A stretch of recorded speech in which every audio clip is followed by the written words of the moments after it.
5월의 마드리드. 태양은 너그러웠고 하늘은 눈부시게 푸르렀다. 마요르 광장은 수많은 사람들의 활기로 넘실거렸다. 펠리페 3세 동상 주변으로는 아이들의 웃음소리가 끊이지 않았고 아케이드를 따라 늘어선 노천 카페에서는 커피 향과 함께 나지막한 대화 소리가 흘러나왔다. 붉은 벽돌 건물들이 사각형으로 광장을 감싸하는 풍경은 마치 잘 짜인 한 폭의 그림 같았다. 엘레나 발데스, 28살의 무명 화가는 낡았지만 정든 스케치북과 다양한 화구가 담긴 캔버스백을 어깨에 메고 광장 한쪽에 섰다. 그녀의 갈색 눈동자는 호기심으로 반짝였고 햇볕에 자연스럽게 그을린 얼굴에는 자잘한 주근깨가 흩뿌려져 있었다.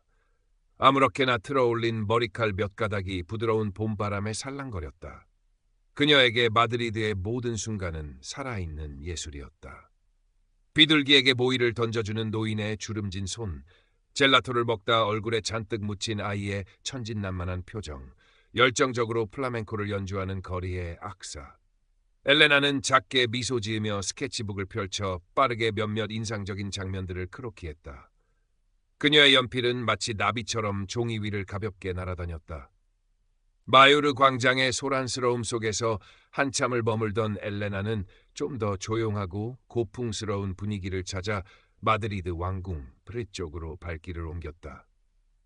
웅장한 왕궁의 외관과 그 앞에 광활한 아르메리아 광장은 또 다른 영감을 주었다. 그리고 그곳에서 그녀는 왕궁을 배경으로 미동도 없이 서 있는 왕실 근위대 소속의 한 근위병을 발견했다. 라미레스 병장이었다.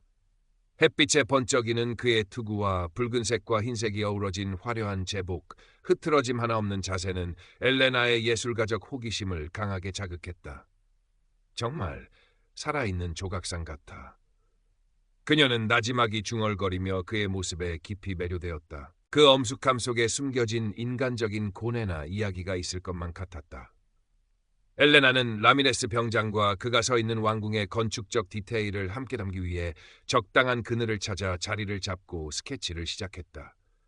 그녀의 연필은 섬세하게 움직이며 병장의 굳은 자세와 제복의 주름, 그리고 배경이 되는 왕궁의 장엄한 기둥들을 화폭에 옮겨 담았다. 그림에 깊이 몰두한 나머지 그녀는 자신도 모르게 관광객들을 위해 낮게 설치된 통제선 안쪽으로 한 발짝 들어서게 되었다.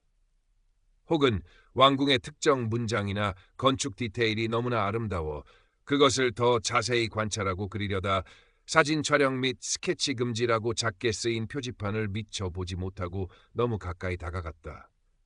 그것은 명백한 악이나 도전의식이 아니었다. 오직 예술에 대한 순수한 열정과 아름다움을 포착하려는 화가의 몰입에서 비롯된 사소한 실수였다. 매서운 눈초리로 주변을 경계하던 라미레스 병장은 엘레나의 행동을 놓치지 않았다. 그는 즉시 엘레나에게 성큼성큼 다가왔다. 그의 구둏발 소리가 딱딱한 광장 바닥에 울렸다. 그는 낮고 위압적인 목소리로 그녀를 제지했다. 실례합니다, 아가씨. 여기는 들어오시면 안 되는 구역입니다. 당장 나오시죠. 그의 목소리에는 어떤 감정도 실려 있지 않았지만 그 자체로 차갑고 단호했다. 제복이 주는 권위가 그의 목소리에 무게를 더했다. 갑작스러운 제지에 엘레나는 깜짝 놀라 고개를 들었다. 그림에 집중하느라 주변 상황을 전혀 인지하지 못했던 것이다. 그녀는 자신이 통제선을 넘었거나 금지구역에 들어왔음을 깨닫고 얼굴이 붉어졌다. 당황한 그녀는 황급히 사과했다. 죄송합니다. 정말 몰랐어요. 그림을 그리느라 정신이 없어서. 그녀는 결백을 증명하려는 듯 스케치북을 살짝 들어보이며 자신의 의도를 설명하려 했다. 하지만 라미레스 병장은 그녀의 말을 중간에 가로막았다. 규칙은 규칙입니다. 몰랐다고 해서 위반이 정당화될 수는 없습니다. 그는 마치 중범죄자를 다루듯 딱딱하게 쏘아붙였다. 그의 눈빛은 엘레나를 위아래로 훑어보며 평가하는 듯했다. 라미레스 병장은 엘레나의 손에 들린 스케치북으로 시선을 옮겼다. 그의 눈빛이 더욱 차가워졌다. 그는 엘레나의 허락도 구하지 않고 마치 당연하다는 듯 그녀의 손에서 스케치북을 낚아채듯 가져갔다. 잠깐, 뭐 하시는 거예요? 엘레나가 당황해서 외쳤지만 그는 아랑곳하지 않고 거칠게 페이지를 넘기기 시작했다. 엘레나가 마드리드 곳곳에서 그린 다양한 풍경과 인물 드로잉들이 그의 손에서 함부로 다뤄졌다. 마요르 광장의 활기찬 모습, 레티로 공원 파티로의 한가로운 오후, 골목길에서 마주친 이름 모를 노인의 깊은 눈매, 그녀의 소중한 순간들이 담긴 그림들이었다. 그는 코웃음을 치며 말했다. 이런 낙서가 뭐 그리 대단하다고 규칙까지 어겨가며 그릴 가치가 있는 겁니까? 시간 낭비로군요. 관광객이면 관광객답게 정해진 곳에서 사진이나 찍으시죠. 그의 말에는 노골적인 경멸과 조롱이 담겨 있었다. 엘레나의 예술, 그녀의 열정, 그녀의 존재 자체를 폄하하는 듯한 말투였다. 이 갑작스러운 소란에 주변을 지나던 관광객들이 하나둘씩 모여들기 시작했다. 그들의 얼굴에는 호기심과 우려가 뒤섞여 있었다. 수군거리는 소리가 들려왔다. 그 중에는 아내와 함께 마드리드 여행 중이던 은퇴한 역사교사 아르투로 에레라도 있었다. 그는 중절모를 쓴 점잖은 신사였고 안경 너머로 날카로우면서도 연민 어린 눈빛으로 상황을 주의 깊게 관찰하며 미간을 살짝 찌푸렸다. 그는 젊은 예술가에게 가해지는 부당한 권위에 불편함을 느끼는 듯했다. 엘레나는 라미레스 병장의 모욕적인 말과 행동에 얼굴이 새빨갛게 달아올랐다. 심장이 거세게 뛰었고 손끝이 차갑게 식어갔다. 수치심과 분노가 파도처럼 밀려왔지만 낯선 곳에서 공권력의 상징인 제복을 입은 사람에게 함부로 대항할 용기가 쉽게 나지 않았다. 과거 권위적인 교수 앞에서 자신의 작품을 부정당했던 쓰라린 기억이 어렴풋이 떠올랐다. 그녀의 눈에는 뜨거운 눈물이 핑 돌았지만 애써 삼키며 떨리는 목소리로 다시 한번 차분히 말하려 했다. 제 그림은 단순한 낙서가 아니에요. 저는 진심으로 이 도시의 아름다움을 담고 싶었을 뿐입니다. 규칙을 어기려던 건 정말 아니었어요. 하지만 라미레스 병장은 그녀의 말을 들으려 하지 않았다. 오히려 그녀의 변명이 더욱 그를 자극하는 듯했다. 그는 더욱 강압적인 태도로 엘레나를 몰아붙였다. 예술가? 요즘은 다들 자기가 예술가라고 하지 예술가면 법 위에라도 있는 줄 압니까? 당신 같은 사람들 때문에 공공질서가 어지러워지는 겁니다. 당장 신분증을 제시하십시오. 이름과 국적을 확인해야겠습니다. 그의 목소리는 점점 더 커졌고 주변의 시선은 더욱 따갑게 느껴졌다.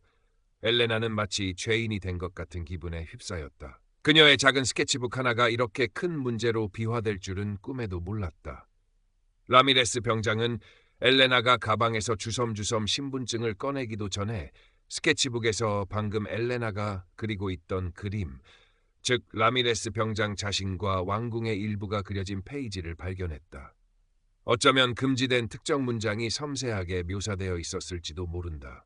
그는 그 페이지를 마치 오물이라도 되는 듯 혐오스러운 표정으로 바라보더니 보란듯이 찢어버리려고 하거나 혹은 스케치북 전체를 바닥에 내동댕이 치려는 듯한 위협적인 제스처를 취했다. 그의 입가에는 냉소적인 미소가 걸려 있었다. 이런 건 아무 가치도 없어. 당신의 그 잘난 예술 노름 때문에 내 귀중한 시간을 낭비할 수는 없지. 이건 그냥 쓰레기일 뿐이야.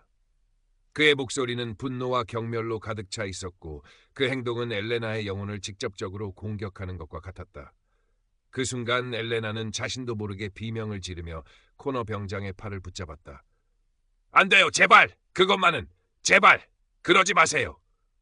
그녀의 행동은 본능적이었고 절박했다. 그녀의 눈에서는 참았던 눈물이 왈칵 쏟아져 내렸다. 그녀는 흐느끼며 외쳤다. 그건 그냥 종이가 아니에요. 저한테는 제 꿈이고 제 삶의 전부란 말이에요. 당신은 아무것도 모르면서 왜 함부로 말하는 거예요? 왜 내 소중한 걸 당신 마음대로 망가뜨리려고 해요? 그녀의 목소리는 울음에 젖어 심하게 떨렸지만 그 안에는 자신의 소중한 것을 지키려는 필사적인 의지와 예술가로서의 마지막 자존심, 그리고 짓밟힌 존엄성에 대한 처절한 항변이 담겨 있었다. 그녀의 작은 몸은 분노와 슬픔으로 가늘게 떨리고 있었다. 바로 그때 조용히 상황을 지켜보던 아르투로 에레라가 천천히 앞으로 나섰다. 그는 중절모를 살짝 고쳐 쓰고는 라미레스 병장과 엘레나 사이에 정중하지만 단호한 태도로 끼어들었다. 그의 등장은 마치 연극의 한 장면처럼 극적이었다. 병장, 잠시만 진정하십시오. 그의 목소리는 나직했지만 그 안에는 지성과 연륜에서 우러나오는 분명한 무게감이 실려 있었다. 지금 당신의 행동은 명백히 도를 넘었습니다. 저 젊은 숙녀는 그저 순수한 열정으로 이 아름다운 풍경을 그림에 담고 싶었을 뿐입니다. 설령 사소한 규정 위반이 있었다 하더라도 한 개인의 창작물과 그 열정을 이토록 무참히 짓밟을 권리는 당신에게 없습니다. 당신의 제복은 시민을 보호하고 봉사하기 위해 있는 것이지 이렇게 무고한 시민을 위협하고 모욕하라고 주어진 것이 아닙니다. 진정한 권위는 그런 식으로 행사되는 것이 아닐 텐데요. 아르투로는 라미레스 병장의 눈을 똑바로 바라보며 말했다. 그의 눈빛은 온화했지만 흔들림이 없었다. 아서의 말에 용기를 얻은 듯 주변에 있던 몇몇 다른 관광객들도 웅성거리기 시작했다. 스페인어, 영어, 프랑스어 등 다양한 언어로 불만을 표하는 목소리가 터져나왔다. 맞아요. 너무 심하잖아요. 저 아가씨가 뭘 그렇게 잘못했다고 저렇게까지 하는 거죠? 예술에 대한 존중이 전혀 없네 하는 소리들이 들려왔다.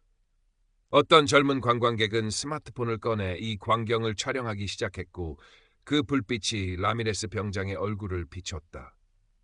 그는 예기치 못한 다수의 항의와 비판적인 시선, 그리고 자신이 촬영되고 있다는 사실에 순간적으로 당황한 기색을 보였다. 그의 얼굴이 불그락 푸르락 변했다.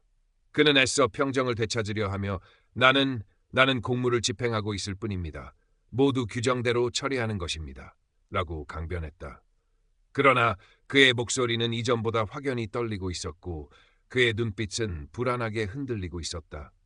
그의 단단해 보였던 권위의 갑옷에 균열이 가기 시작한 것이다.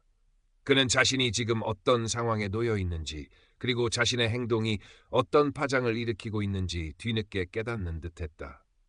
결국 라미레스 병장은 더 이상 상황을 끌고 가는 것이 자신에게 불리하다고 판단했는지 혹은 아르투로의 이성적인 지적과 군중의 따가운 시선에 일말의 양심의 가책이라도 느꼈는지 마지못해 엘레나의 스케치북을 그녀에게 거칠게 돌려주었다. 그는 여전히 뻣뻣하고 불만스러운 표정으로 다음부터는 규정을 정확히 숙지하고 행동하도록 하시오. 이번만은 경고로 끝내겠지만 다시 이런 일이 발생하면 용납하지 않겠소. 라는 말을 쏘아붙이듯 남기고는 서둘러 자신의 원래 근무 위치로 돌아가 버렸다. 그의 뒷모습에서는 여전히 분노와 당혹감, 그리고 어쩌면 아주 미미한 수치심 같은 것이 느껴지는 듯했다.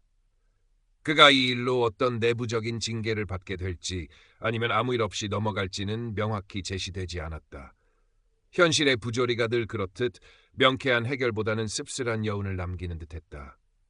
소동이 끝나자 구경하던 관광객들은 하나둘씩 흩어졌다.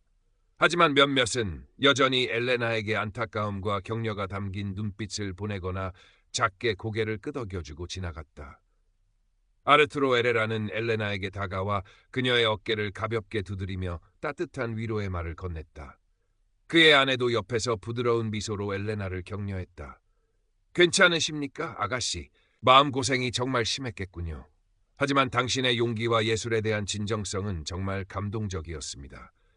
저런 무례한 사람 때문에 당신의 열정이 꺾이지 않기를 바랍니다. 아르투로는 잠시 말을 고르더니 엘레나의 젖은 눈을 바라보며 말을 이었다. 부디 오늘 일로 너무 상심하지 말고 당신의 그 아름다운 그림을 계속 그려나가길 바랍니다. 세상은 때로 이렇게 무심하고 차가울 때도 있지만 당신의 붓은 그 차가움에 맞서 세상을 조금 더 따뜻하게 만드는 작은 불꽃이 될 수 있을 겁니다. 잊지 마세요. 예술은 때로는 가장 강력한 저항의 형태가 되기도 한답니다. 엘레나는 눈가에 남은 눈물을 소매로 훔치며 아르투로 부부에게 진심으로 감사 인사를 전했다. 정말 감사합니다.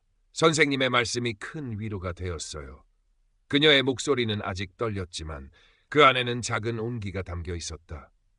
그녀의 마음은 여전히 아팠고 세상의 냉담함과 권력의 폭력성에 깊은 슬픔과 무력감을 느꼈지만 동시에 자신의 소중한 것을 온전히 지켜냈다는 작은 성취감과 이름 모를 사람들에게서 받은 따뜻한 지지와 연대의 기억에서 희미한 용기와 희망의 씨앗을 발견했다. 어쩌면 세상은 그렇게까지 절망적이지만은 않은지도 모른다고 아주 작은 목소리가 그녀의 마음속에서 속삭이는 듯했다.